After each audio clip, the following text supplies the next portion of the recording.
அதிமுக பொதுச் செயலாளர் அறிவுறுத்தலின் பேரில் கீழ்நல்லாத்தூரில் நடைபெற்ற மக்கள் சந்திப்பு நிகழ்ச்சியில் அம்மா பேரவை ஒன்றிய செயலாளர் உமாபதி ஏற்பாட்டில் முன்னாள் அமைச்சர் வி. ரமணா பொதுமக்களின் குறைகளை கேட்டறிந்து நிறைவேற்ற நடவடிக்கை எடுக்கப்படும் என உறுதியளித்தார். கடந்த 5 ஆண்டுகால திமுக ஆட்சியில் எந்த அடிப்படை வசதிகளை நிறைவேற்றாமலும் அளித்த வாக்குறுதிகளையும் நிறைவேற்றாமலும் இருப்பதால் பொதுமக்கள் மிகுந்த அதிருப்திக்கு ஆளாகியுள்ளனர். இதனையடுத்து அதிமுக பொதுச் செயலாளர் அறிவுறுத்தலின் பேரில் முன்னாள் அமைச்சரும் திருவள்ளூர் மேற்கு மாவட்ட செயலாளருமான வி. ரமணா தலைமையில் இன்று திருவள்ளூர் மாவட்டம் கடம்பத்தூர் ஒன்றியம் கீழ்நல்லாத்தூர் கிராமத்தில் மக்கள் சந்திப்பு நிகழ்ச்சி நடைபெற்றது.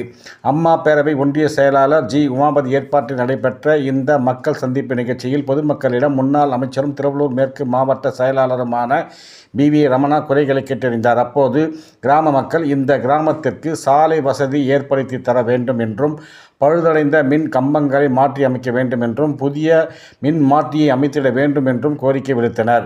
இதனையடுத்து கடந்த 10 ஆண்டுகளாக திமுகவை சேர்ந்த எம்எல்ஏ இங்கு எந்த பணிகளையும் செய்யவில்லை என்றும் இந்த 2026 சட்டமன்ற தேர்தலில் அதிமுக தலைமையில் ஆட்சி அமைத்ததும் தங்களது அனைத்து கோரிக்கைகளும் நிறைவேற்றி தரப்படும் என்று முன்னாள் அமைச்சர் வி. ரமணா அப்போது உறுதியளித்தார்.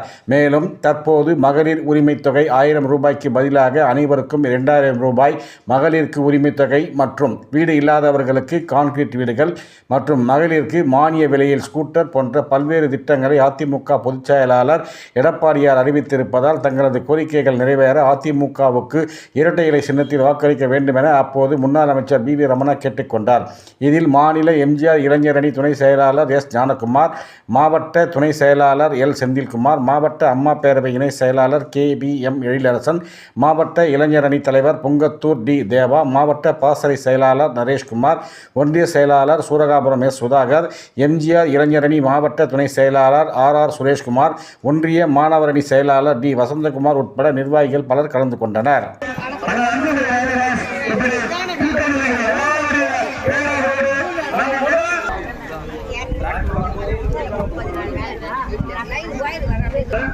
எல்லா குடும்பத்துக்கும் 3 கேஸ் சிலிண்டர் வருஷத்துக்கு நீங்க காசு கொடுக்காம வாங்கிக்கலாம். இந்த திட்டத்தை எடப்பாடியார் சொல்லியிருக்க. அதே மாதிரி அனைவருக்கும் வீடு கட்டும் திட்டம் அதுவும் எடப்பாடியார் சொல்லியிருக்க. அனைவருக்கும் வீடு கட்டும் திட்டம்னா இப்ப குடும்பத்துல வீடு கட்டுறீங்கன்னா இந்த வீடு கட்டும் திட்டம் அரசே நிலம் வாங்கி கிராமத்துல வீடு கட்டி கொடுக்கும். அந்த திட்டத்தை எடப்பாடியார் சொல்லியிருக்க. இது போல 10க்கும் மேற்பட்ட திட்டங்கள் கல்வி கடன் முழுமையா அரசு அந்த திட்டம் எடப்பாடியார் சொல்லியிருக்க. இதெல்லாம் 10 திட்டங்கள் புதுசா எடப்பாடியார் சொல்லியிருக்காங்க. நீங்க பார்க்கணும், தெரிஞ்சுக்கணும். இந்த தேர்தல் அறிக்கையில முதற்கட்டமா சொல்லியிருக்காரு. இன்னும் நிறைய முழுமையான தேர்தல் அறிக்கை சொல்ல போற அது நிறைய திட்டங்கள் வரும். இதெல்லாம் உங்களுக்கு கிடைக்கும். அம்மா தாலிக்கு தானம் கொடுத்தாங்க, மடிக்கணினி கொடுத்தாங்க.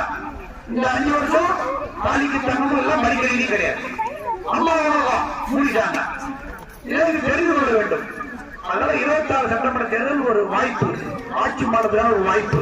உங்க கோரிக்கை இப்ப நீங்க சொன்னீங்கல்ல, அதெல்லாம் செய்யணும்னு சொன்னா ஆட்சி மாற்றம் வரணும். உங்கள் பிரதிநிதி உங்களுக்காக பேசுறவங்க நீங்க சொன்னா அதை கேட்டு அதை எப்படி செய்யணும்னு யோசனை பண்ணணும். நீங்க சொன்னீங்க 82C பஸ் நிக்கலன்னு சொன்னீங்க, அது நிக்க வைக்க முடியும். உங்கள் பிரதிநிதி சரியான பிரதிநிதியா இருக்கணும். அதெல்லாம் நீங்க எண்ணி பார்க்க வேண்டும். அதே போல இங்க கரண்ட் கம்பங்களை பற்றி சொன்னார்கள். கரண்ட் கம்பம் வீக்கா இருக்கு, ஊண்டுற மாதிரி இருக்கு, உடைக்கிற மாதிரி இருக்கு, ரொம்ப தாழ்வா இருக்கு. அதை செய்யணும், வேலை செய்யணும், அதை சொல்லணும். அதிகாரிகள் சொல்லி உடனே அதை செய்ய முடியும். நான் சொல்லி தரேன். அந்த உறுதியை நேரத்தில் உங்களுக்கு நான் உங்களுக்கு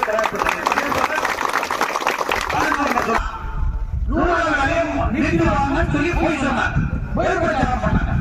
2019 26 வரையும் 100 நாள் வேலை நடந்து இருக்கு. 21 மணி நல்லா ஆர்ப்பாட்டம் பண்ணணும்னு நிதி இல்லை, திட்டம் இல்லை.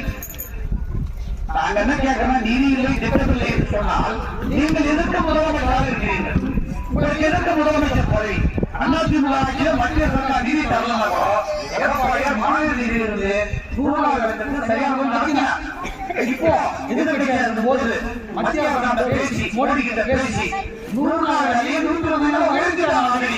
ஏப்ரல் மாதம் 100 நாள் வேலை 120 நாளாக ஆசைப்பட்ட தேர்தலுக்கு முன்னாடியே தேர்தலுக்கு பிறகு 100 நாள் வேலை 150 நாள் உயர்த்தப்படும் எடப்பாடியார் அது தேர்தல் நோட்டீஸ் கொடுத்து பாருங்க. எடப்பாடியார் 100 நாள் வேலை 150 உயர்த்த சொல்லிட்டார் தேர்தலுக்கு பிறகு. இதெல்லாம் வாய்ப்பு. இந்த ஆட்சியாளர்கள் அரசாங்கத்தில் பதவி வைத்துக் கொண்டு மக்களுக்கு கீழ்நல்லாத்துவாக